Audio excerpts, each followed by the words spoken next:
네, 안녕하세요. 저 넥스무비의 성선혜 기자라고 하고요. 저는 송강호 배우님께 배역에 대한 질문을 드리고 싶은데, 어, 다들 아시다시피 세종대왕은 관객이 갖고 있는 사전 정보가 굉장히 많은 인물이잖아요. 그리고 그동안 여러 매체에서 다각도로 다뤄진 인물이기도 하고, 그래서 여기서 또 다른 새로움을 찾아내야 되는 작업이 필요했는데, 이거는 시나리오도 중요하지만 배우님의 해석도 굉장히 중요했을 것 같아요.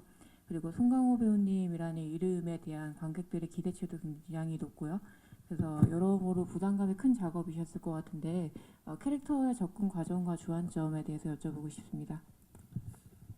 말씀 잘해 주셨는데 이제 세종대왕님은 뭐 드라마나 영화를 통해 가지고 가장 많이 이렇게 알려진 뭐 위대한 업적을 남기신 성군 중에 성군이시죠. 예. 그래서 이제 어떻게 보면은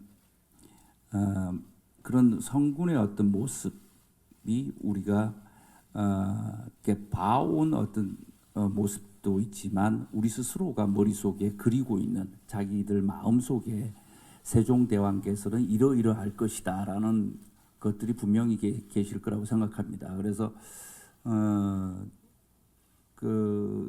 오히려 저는 그런 쪽의 어떤 모습을 좀 더 뭐랄까 배우로서 연기자로서 좀 새롭고 좀 창의적인 파괴랄까 그런 걸 통해 가지고 좀 창의성을 좀 높이는 쪽으로 많은 생각을 했습니다. 그리고 저희 영화가 가장 위대한 업적 중에 이제 훈민정음 우리 말을 만드신 그런 업적인데 사실은 지금까지 이 만드는 과정이나 그 만드는 과정 속에서 이제 세종대왕께서 이제 느끼셨던 어떤 개인적인 고뇌, 군주로서의 외로움, 이런 쪽의 어떤 초점은 처음이지 않을까.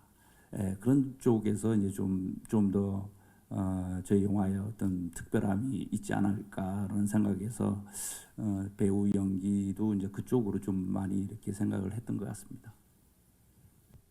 네, 안녕하세요. 스포츠 동화 이혜리 기자라고 합니다. 영화 감동적으로 잘 봤고요. 저는 감독님과 배우 송강호 씨께 똑같은 질문 하나씩 드릴게요. 송강호 씨 배우께서 앞서서 설명하시기도 했지만 사실 이 세종대왕이라는 실존 인물을 그리는 과정이 굉장히 이제 그 어려운 과정이셨을 텐데 배우 송강호라는 개인적인 입장에서 바라본 세종이라는 인물이 어떻게 좀 그 이해하시고 또 받아들이셨는지 궁금하고요. 똑같이 감독님께도 이 세종 이상적이고 굉장히 합리주의적인 그런 왕으로 좀 그리셨는데 조철영 감독이 바라보시기에 이 세종이라는 인물은 어떤 인물로 좀 받아들이셨는지 궁금합니다. 예, 사실은 이제 사도의 영조대왕을 연기할 때도 똑같은 마음이었는데 저희들이 사실은 영조대왕님도 그렇고 세종대왕님을 만나보지도 못했고 또 그분들의 어떤 전혀 우리의 어떤 미지의 어떤 아주 오래된 조상님들이시기 때문에 우리 스스로가 만들어 온 이미지가 분명히 존재한다고 생각하는 관객분들도 마찬가지고요. 그게 이제 물론 많은 드라마, 영화 또는 뭐 많은 매체를 통해서 위대한 분들의 어떤 모습들이 차곡차곡 쌓여서 지금 마음속에 있는 분들이 분명히 계실 텐데 그런 것들을 깨트리고 그런 것들을 새롭게 창조하는 것이 배우의 어떤 기본적인 어떤 의무가 아닌가라는 생각이 듭니다. 그것이 이제 관객들에게는 물론 설득력이 있어야겠죠.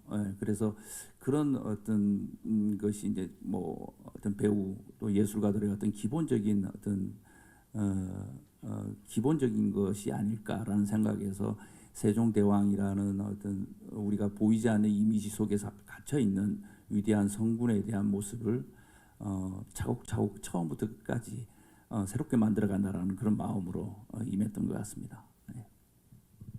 네, 감독님 말씀 부탁드립니다. 저는 세종께서는 빚이 많고 상처가 깊은 사람이다 이렇게 생각했습니다.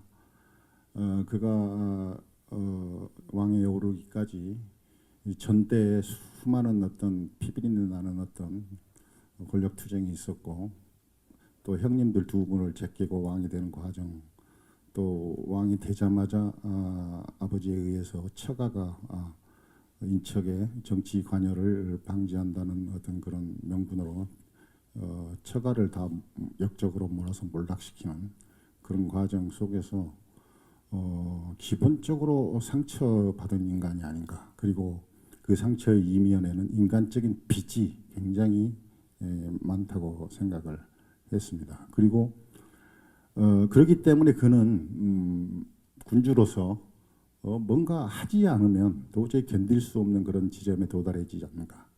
그리고 두 번째 조건으로 세종에 대해 생각할 때 그는 병자였습니다. 젊어서부터 과음, 육식도 많이 하고 그래서 당뇨, 류마티즘 그리고 이 훈민정음을 만드는 과정 속에서는 거의 실명의 상태에 있다라는 기록도 있고 지팡이에 의지하지 않으면 걸을 수 없는 그런 어떤 열악한 조건 속에서 끝까지 완수해냈기 때문에 우리가 결과적으로 그를 위대한 성군이라고 하지 않나 그렇게 생각합니다.